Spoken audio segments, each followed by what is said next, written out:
ITA for never speaking to my mother-in-law again after she dumped our dog in a park, because she thought it wasn't safe around the baby. I, 31F, have decided I do not want any relationship with my mother-in-law, 62F, after she abandoned our dog in a public park because she decided he was dangerous around our newborn. My husband, 34M, is completely on my side, but his family thinks I'm being cruel and letting one mistake destroy the family. They keep saying my mother-in-law was only trying to protect our baby. I understand wanting to protect a child. What I cannot accept is someone deciding they have the right to remove a member of our family without our permission. Our dog was not a pet to us. He was family, and my mother-in-law knew that. For some background, my husband and I have a 6-month-old daughter. We also have a 7-year-old golden retriever named Max. We've had Max since he was a puppy. He was there through our first apartment, our wedding, difficult times, and every major life change we've had together. He has always been gentle. He is the type of dog who gets excited when someone comes through the door and immediately brings them a toy. He loves people. He loves children. Before anyone asks, yes, we were careful when we brought our baby home. We didn't just assume everything would magically work out. We introduced them slowly. We let Max sniff blankets before meeting her. We supervised every interaction. We never left them alone together. We worked with our vet to make sure we were doing everything responsibly. Max was honestly incredible. He would sit beside the baby while she played. He would come running if she cried. He was protective without being aggressive. My husband and I always said we would never be the type of people who ignored warning signs because we loved our dog. Our baby's safety comes first, but there were no warning signs. The only person who seemed to think there was a problem was my mother-in-law. From the moment we announced the pregnancy, she made comments about Max. At first, I brushed them off. She would say things like, "That dog is going to get jealous," or, "You can't trust animals around babies." I would explain that we had a plan and that Max had always been calm. She would respond, "You'll understand when you're a mother." I hated that phrase, because she used it whenever she wanted to dismiss my opinion. After our daughter was born, mother-in-law became even more focused on the dog. Every visit included comments. "Are you sure he isn't stressed? Does he growl? Has he ever snapped?" The answer to all of these was no, not once. We told her repeatedly that Max was safe, supervised, and part of our family. She would nod, but she never seemed convinced. When our daughter was about 4 months old, mother-in-law offered to come over and help while I went to a doctor's appointment. She had been pushing to have more time alone with the baby. We weren't ready for that yet, but my husband thought it would be okay because she would only be there for a couple of hours. I agreed. This was a mistake. Before I left, I specifically told her, "Please don't change anything with Max. He's fine, just leave him alone if you're worried." She said, "Of course." I thought that was the end of it. I was gone for less than 2 hours. When I came home, something felt wrong. The house was quiet, too quiet. I immediately noticed Max wasn't there. I asked, "Where's Max?" Mother-in-law didn't answer right away. Then she said, "I handled it." My stomach dropped. I asked what that meant. She said, "He can't be around the baby anymore." I thought she meant she had put him in another room. I asked where he was. She calmly said, "I took him somewhere safe." I asked, "Where?" And she said, "I left him at the park." I genuinely thought I had misheard her. "What?" She explained that she had driven Max to a park about 15 minutes away and let him go because she couldn't take the risk. She said someone would find him. She said he would be happier somewhere with space. She said she had saved us from making a dangerous mistake. I was speechless. I asked her why she didn't call us. She said, "Because you would have stopped me." Yes, because we would have stopped her. I called my husband immediately. I was shaking so badly I could barely explain what happened. He left work and came home. The first thing he did was ask his mother where exactly she left Max. She refused to tell us at first. She said, "You need to calm down. The dog is not the priority anymore." That sentence still makes me angry. Because Max was our priority too. He wasn't an object. He wasn't disposable. We eventually got the location from her phone.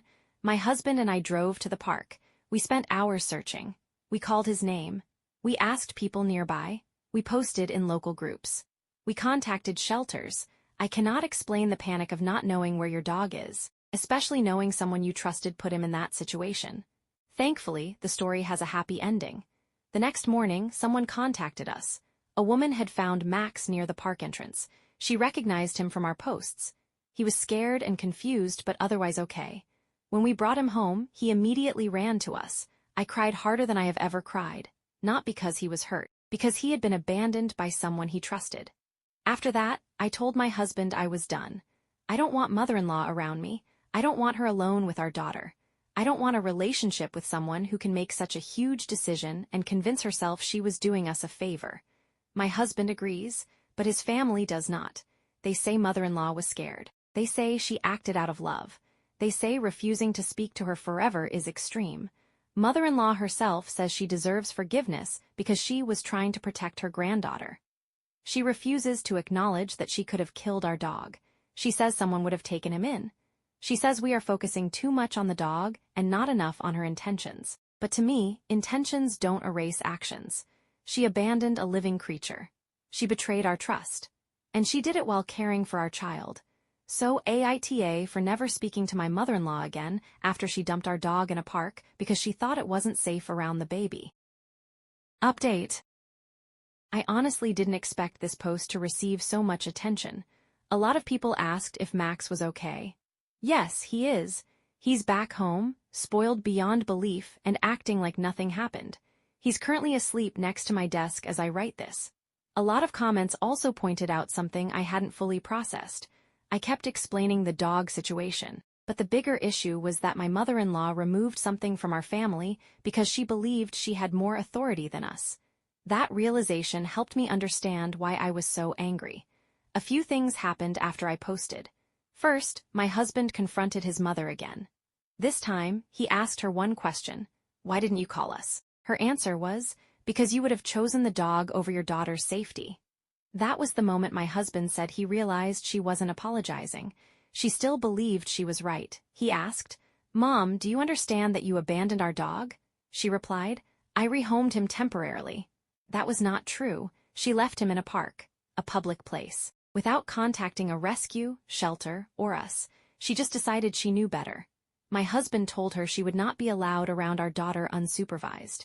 She became upset and said, "So you're taking my granddaughter away because of a dog?" He responded, "No, we're setting boundaries because you ignored ours." That was the first time he didn't try to make everyone happy, and honestly, it meant a lot.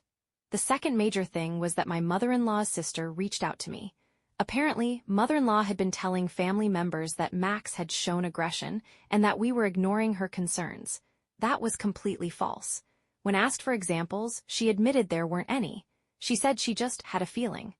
I understand instincts matter. If someone genuinely believes an animal is unsafe, they should remove themselves from the situation. They should not secretly abandon someone's pet.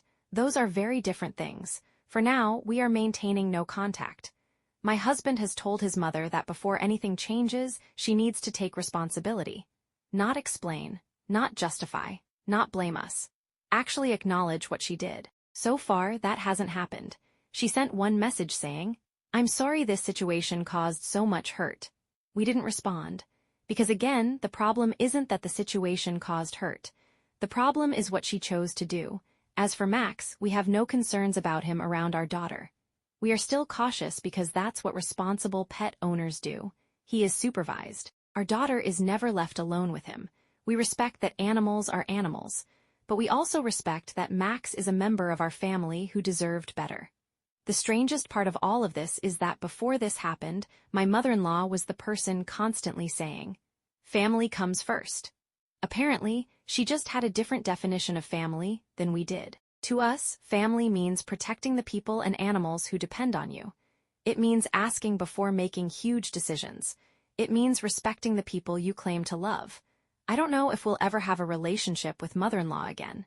Maybe someday, if she genuinely understands what she did. But right now, my priority is my daughter, my husband, and Max. And for anyone asking, yes, Max got extra treats after coming home.